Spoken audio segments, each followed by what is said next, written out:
The divine marriage plan.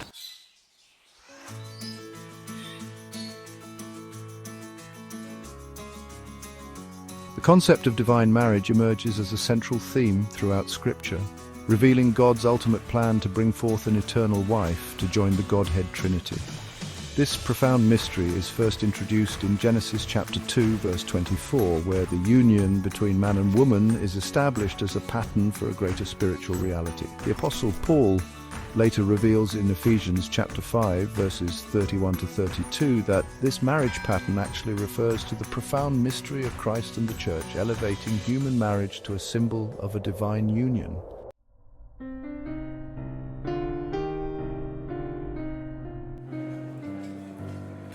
This divine plan is beautifully exemplified in Jesus' ministry, beginning significantly with his first miracle at the wedding at Cana. This event was far more than a simple demonstration of power. It was a deliberate revelation of his divine identity and a symbolic representation of the transformation he would bring to establish the new covenant.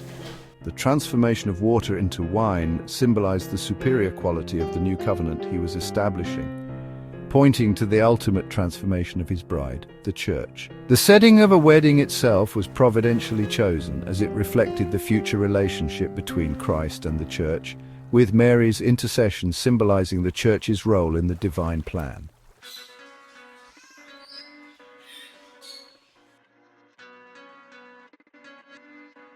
John the Baptist's testimony provides perhaps the most explicit confirmation of this divine marriage plan. As the friend of the bridegroom, John understood his role in preparing the way for the divine marriage. His declaration in John chapter 3, verses 28 to 30, reveals his deep understanding of his position as the shoshbin, or friend of the bridegroom, whose joy is fulfilled in facilitating the union between Christ and his bride. This role was deeply rooted in Jewish wedding customs, where the friend of the bridegroom was responsible for arranging the marriage and acting as an intermediary. John's famous statement, "He must increase, but I must decrease," reflects his understanding that his preparatory work was giving way to the actual fulfillment of the divine marriage plan.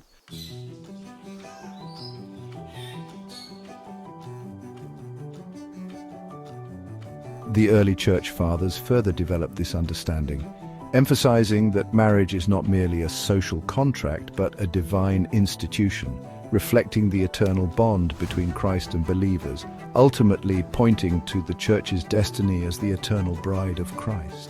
The concept of the Church as the bride of Christ is a profound and recurring theme throughout Scripture, symbolizing the intimate covenantal relationship between Christ and his redeemed people. This metaphor is presented through various mini-examples across the Bible, each offering a unique glimpse into the depth of this divine relationship. From the Old Testament foreshadowing to the explicit teachings of the New Testament, the imagery of Christ as the bridegroom and the Church as his bride emphasizes his sacrificial love, the Church's purity, and the ultimate union at the end of time.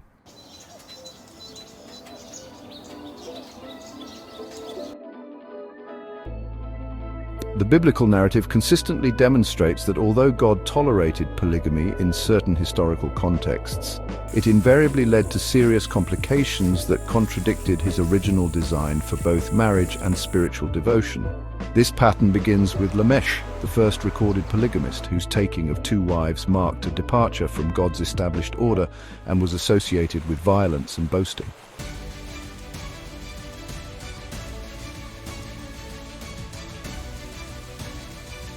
The negative consequences of polygamy are vividly illustrated through several prominent biblical figures.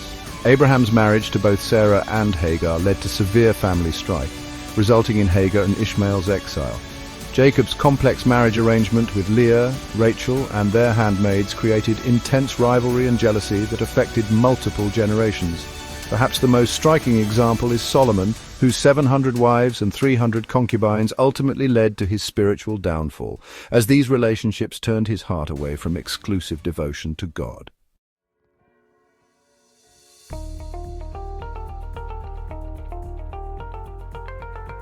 The theological significance of monogamy extends beyond mere practical considerations, serving as a powerful metaphor for spiritual truth. Jesus' teaching that no man can serve two masters, Matthew chapter 6, verse 24, establishes a fundamental principle that applies to both marriage and spiritual devotion. This principle is reinforced through the consistent biblical imagery of God as the husband of Israel and Christ as the bridegroom of the church, both representing exclusive monogamous relationships.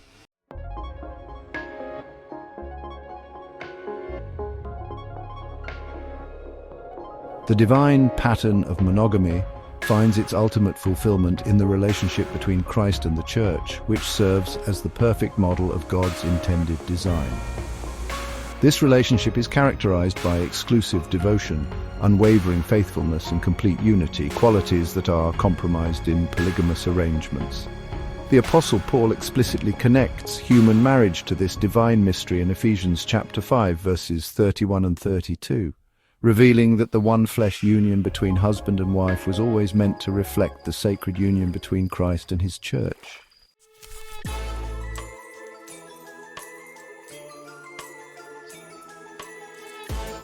The Bible contains numerous accounts of sexual immorality, serving as both historical records and moral warnings. These narratives span supernatural encounters, familial transgressions, violent sexual crimes, and metaphorical representations of spiritual unfaithfulness, each highlighting different aspects of human depravity and its consequences.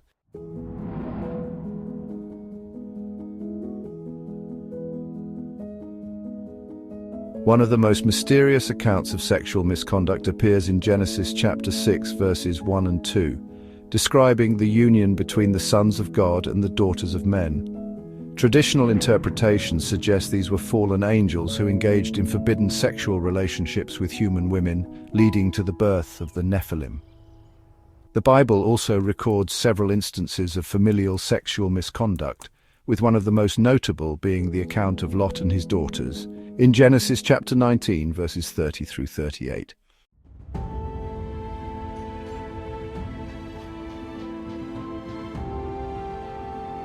Sexual violence and assault are starkly portrayed in several biblical narratives.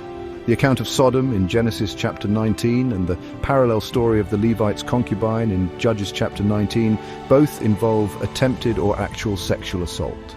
The prophetic books employ sexual immorality as a powerful metaphor for spiritual unfaithfulness.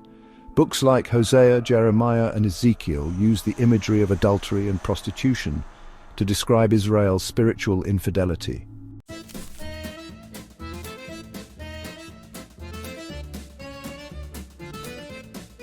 The Bible also provides extensive warnings about sexual temptation, particularly in the wisdom literature. Proverbs contains numerous warnings about the strange woman or adulteress, describing her seductive techniques and the devastating consequences of yielding to her advances. The theological explanation for sexual immorality is perhaps most clearly articulated in Romans chapter 1, verses 21 through 32, which presents sexual sin as both a consequence and manifestation of rejecting God.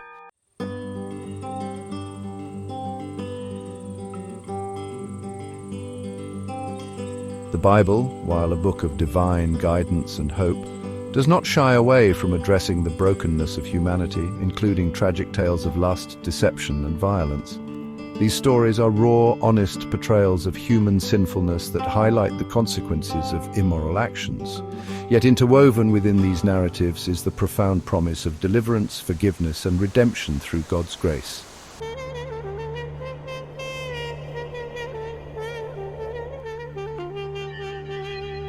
One of the earliest tragic accounts is found in Genesis chapter 34, where Dinah, Jacob's daughter, is raped by Shechem. This violent act leads to a cycle of deception and vengeance as her brothers Simeon and Levi retaliate by deceiving and slaughtering Shechem's people. Similarly, in 2 Samuel chapter 13, the rape of Tamar by her half-brother Amnon is another dark tale of lust that results in family discord and revenge.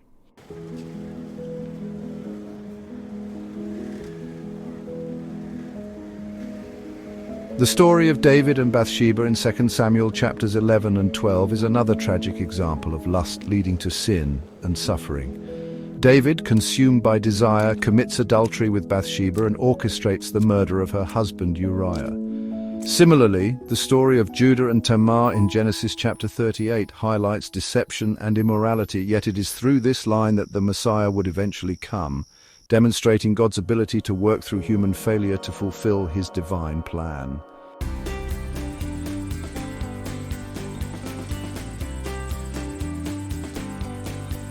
In the New Testament, we see the hope of forgiveness and deliverance through the teachings and actions of Jesus. In John chapter 8, verses 3 to 11, the scribes and Pharisees bring to Jesus a woman caught in adultery, seeking to condemn her. Yet Jesus responds with compassion, saying, "He that is without sin among you, let him first cast a stone at her." When no one condemns her, he tells her to go and sin no more, offering her forgiveness and a chance for a new beginning.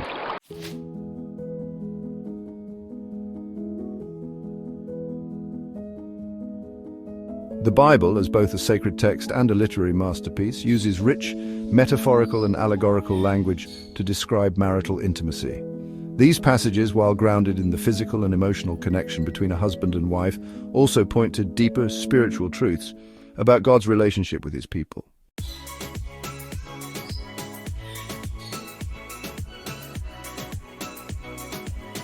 The wisdom found in Proverbs chapter 5, verses 18 to 19 celebrates the joy and beauty of marital intimacy, presenting it as a gift from God.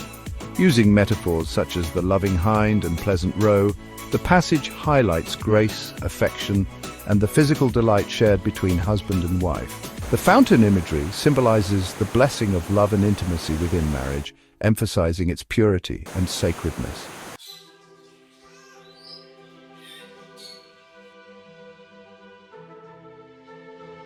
The Song of Solomon is perhaps the most poetic and detailed exploration of marital intimacy in the Bible. Across its 8 chapters, it weaves an intricate tapestry of metaphors and imagery to describe the love between a bride and bridegroom. In chapter 1, the kisses of his mouth and love being better than wine introduce the intoxicating nature of love and desire. The bride's beauty is likened to the tents of Kedar, and her grace to a mare among Pharaoh's chariots, conveying admiration and reverence.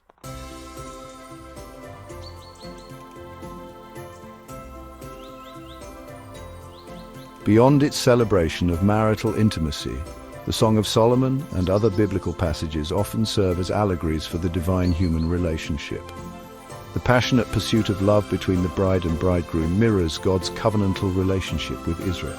Just as the bride is cherished and sought after, so God pursues his people with steadfast love. In Christian theology, this allegory extends to the relationship between Christ and the church. Christ, as the bridegroom, demonstrates sacrificial love and unwavering faithfulness to his bride, the church.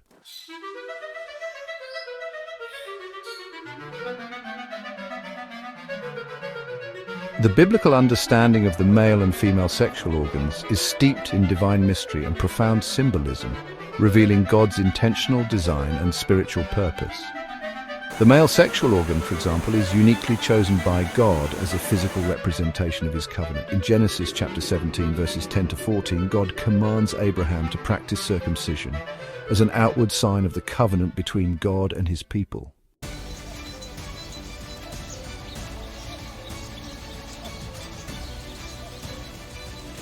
Equally mysterious and profound is the biblical portrayal of the female sexual organ as the sacred vessel through which all life enters the world. In Genesis chapter 3, verse 20, Eve is called the mother of all living, signifying the divine role of the female body in nurturing and delivering new life. This extraordinary design is further magnified in the story of the Messiah, as the Virgin Mary's womb becomes the miraculous gateway through which Jesus Christ enters the world.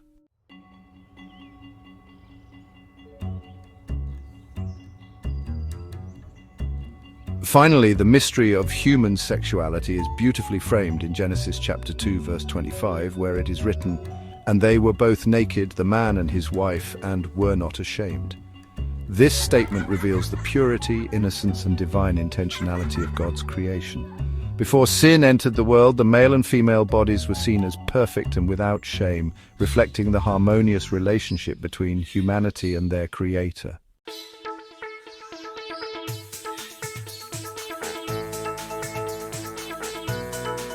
Together, these mysteries of circumcision, childbirth, and the unashamed nature of male and female sexuality point to a divine purpose far beyond human comprehension. They remind us that our physical bodies, in all their intricacy, are not merely biological entities, but sacred vessels designed for covenant, life, and glory in God's plan.